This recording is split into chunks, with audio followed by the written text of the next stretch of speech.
Thank you and welcome back to the second segment of the show for today.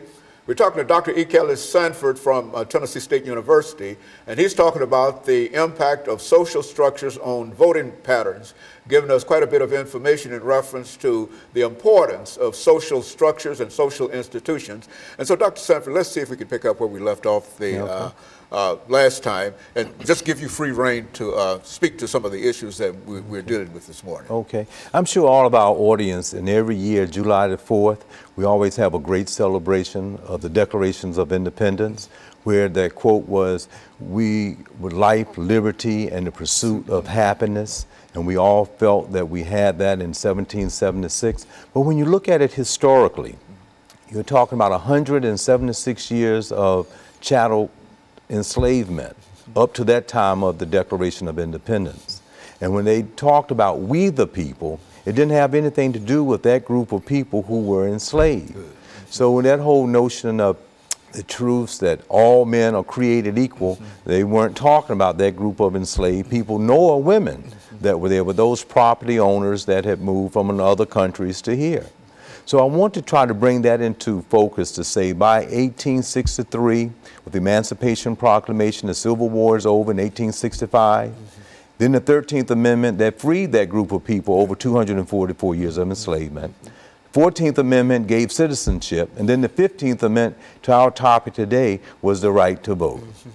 But given that freedom, and given that citizenship, and given that right to vote, another 100 years almost goes by with 81 years of Jim Crow laws that prevented people from actually exercising their constitutional rights.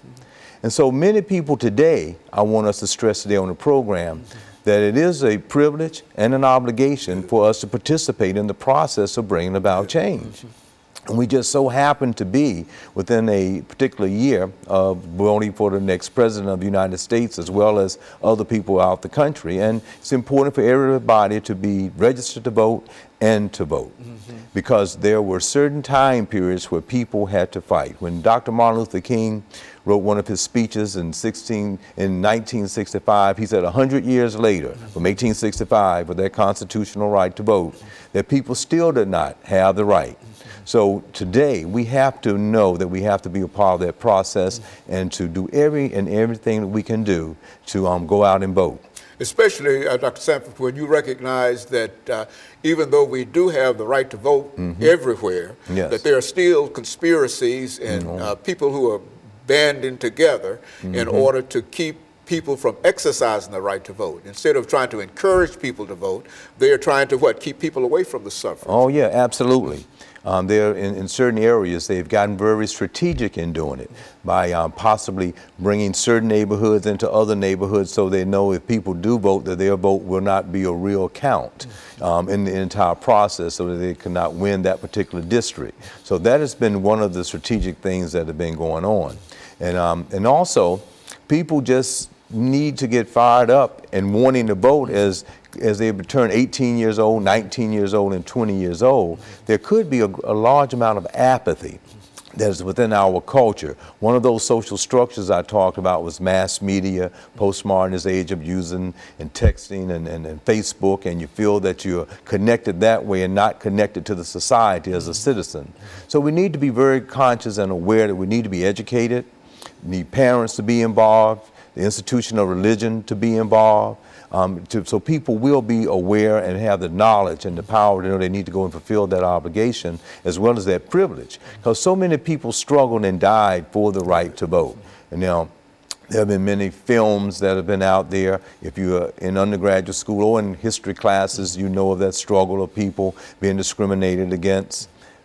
Jim Crow laws asking people to read, and if they couldn't, they didn't have the right, and they should have had the right. Other ways of just preventing people. They were called Jim Crow laws that prevented people. So now you fast forward to the day, and if young people from 18 to 35 years old, they should, and particularly African American or any other minority group or immigrant group, should feel a strong obligation to take that privilege that people had to die for as being a citizen and to vote. So I really encourage that. But I also want to encourage people to be a good educated person and not to fall into the rhetoric that can be stated sometimes, because sometimes you don't know.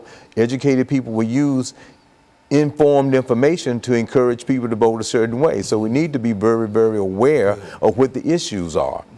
What proposals are they putting on the table that are really going to help that community in a certain way? Who has the background and the experience of doing those things to be able to do it? Often I use the example because someone popular might want to do something, but would you want a surgeon that hasn't had a high percentage of success in doing their job to do it just because you have an intern that's been doing it as well, or someone that hasn't had it? I think you would want someone that has been out there, been doing it, and move away from all of the little nuances of personal things that are brought up by attacks. But you have to be very strategic in understanding those observations about who is the best and qualified person for the position.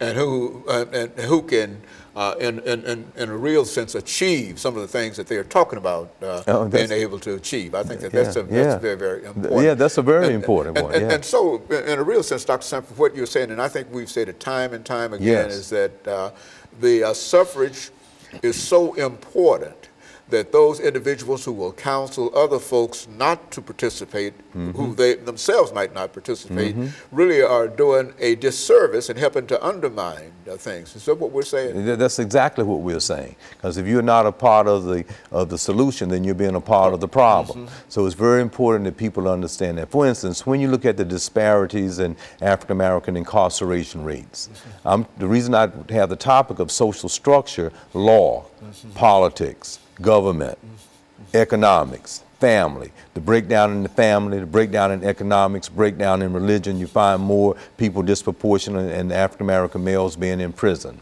So you have to have someone when you're voting that's aware of those issues, that they got a plan of action to try to assist in those, that can see that there's some ill thoughts with someone who shoots someone that might be doing something illegal, but then to shoot them 15 more times after they're already down, that someone understands the subliminal nature of racism in the subconscious of people that might do that, and to be able to say something needs to be done about it. To look at women and, for instance, politically speaking, you're voting to say equal rights there as well as for other minorities, equal pay, better pay for people to have a better quality of life. Because if you have low economics, breakup in family, lacking in religion, no medical care, then you're going to have a hard time of it in comparison to those that have those things.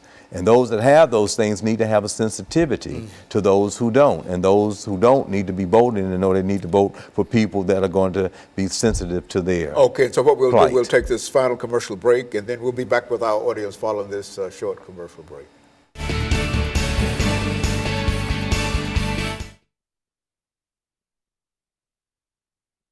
Yeah. Yeah, that's good.